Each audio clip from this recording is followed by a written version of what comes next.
the rest of the tribe might have sailed off somewhere or who knows what. But the thing is, somehow, the stranded individual will somehow know what to do. They'll be able to navigate back to the rest of the tribe, even though it's an incredibly long, difficult journey, and be able to do it the most efficient way possible, even if the route's unknown.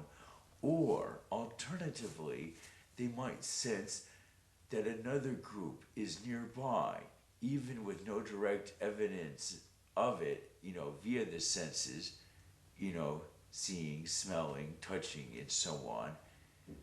They might not sense it directly, but they would sense it via their intuition. A gut feeling might tell them to go west instead of going east to where the rest of the tribe is supposed to be. And perhaps closer in that direction might be help, which is desperately needed by the stranded individual. There's probably scenarios like this played out countless times in ancient times. Also, there might be the sense of danger. Somehow you wake up, even though you don't hear the tiger approaching, you sense that it's approaching somehow anyway, even though you have no direct perception of it. Perhaps the same with hostile tribes closing in. You might not perceive that they're closing in, but somehow you'll know it anyway, and your gut feeling will tell you to be on alert. Well, situations like this, I'm sure, have played out many times and in much spectacular ways, in very spectacular ways in the distant past, with commonplace miracles in ancient humanity. However, this type of phenomenon, these type of miracles, able to guide ourselves into the unknown, so to speak, well, I feel we could still do it if we have faith that God will lead us in the right direction. If we have faith in ourselves that we are able to do it and able to pull off the impossible, whether it be the impossible journey or the impossible self-defense or the impossible rescue, and so on and so on. There are many situations, and through all these experiences, we realize that we are part of God, and God is a part of us. Together, we work on a grand mission of spirituality with the imaginary territories and the angels and demons, if you believe in them, all working between us, or instead of demons or ignorance.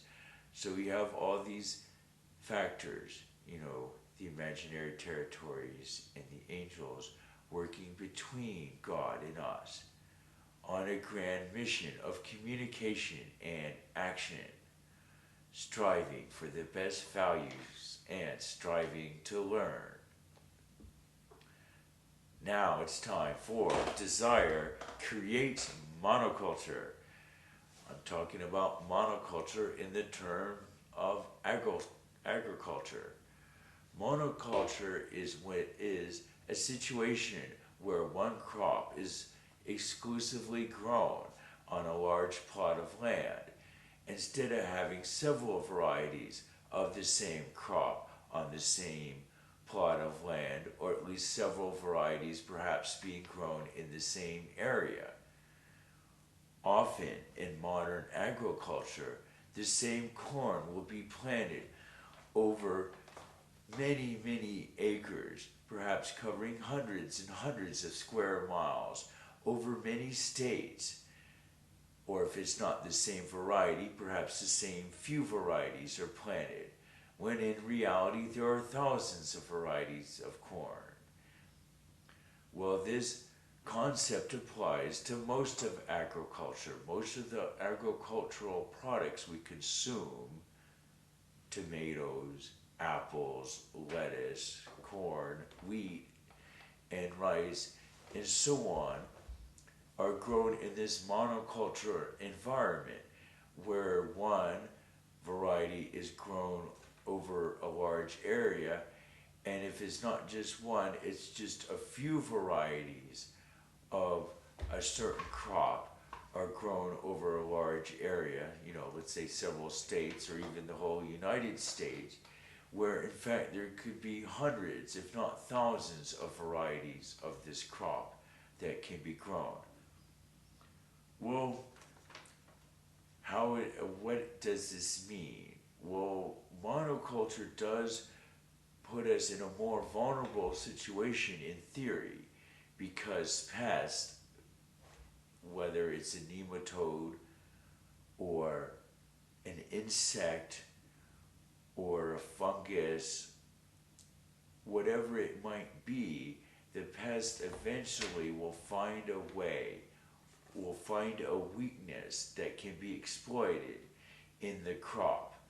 No variety is perfect, and eventually, when this happens, there could be mass failings of the crop, and hence we are vulnerable. If we had more varieties of the crop being grown, well, the other varieties would probably survive the pest, the fungus, or the insect, or whatever it might be attacking the plant. This could be devastating and, of course, would create food shortages. But how did we get in this monoculture mess anyway?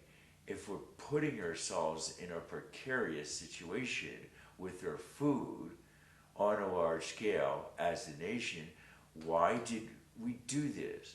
Why are we doing this to ourselves? Well, it goes back to desire, what we want. Well, like with French fries, most of the potatoes grown are one variety. It's a variety of russet potato, which is extra long. So most of the potatoes in our country are this one variety of russet potato. I think it's called Burbank russet. And the reason why we want a long potato is because we could have long French fries that fill up the French fry container and look so wonderful. Well, if we were willing to accept variable length French fries or shorter French fries or French fries that were different colors, well, then we could have different kinds of potatoes. And having different varieties of potatoes grown on one farm might make things easier. For one variety might be attacked by a pest, but other varieties might be more resilient. What happens with these monoculture crops is they are hard to maintain typically. Natural varieties, which often or nearly always don't have much desirable qualities, it would be like a bitter tasting apple or an oddly shaped tomato or perhaps a weird tasting bean, and so on and so on. The natural varieties often don't have all these wonderful desirable qualities that we want in food. They only have some of them. But because we want everything to be perfect, well, the more perfection we demand out of our food, the more it's going to cost to produce it, and the more fertilizers and pesticides and so forth and watering we're going to have to use to make the conditions exactly right to produce the exactly right fruit or crop. Casey Waters Show. Producer, Casey Waters. Graphic editing, Judson Laird. Please note our new email address, caseywaters2@caseywaters.com.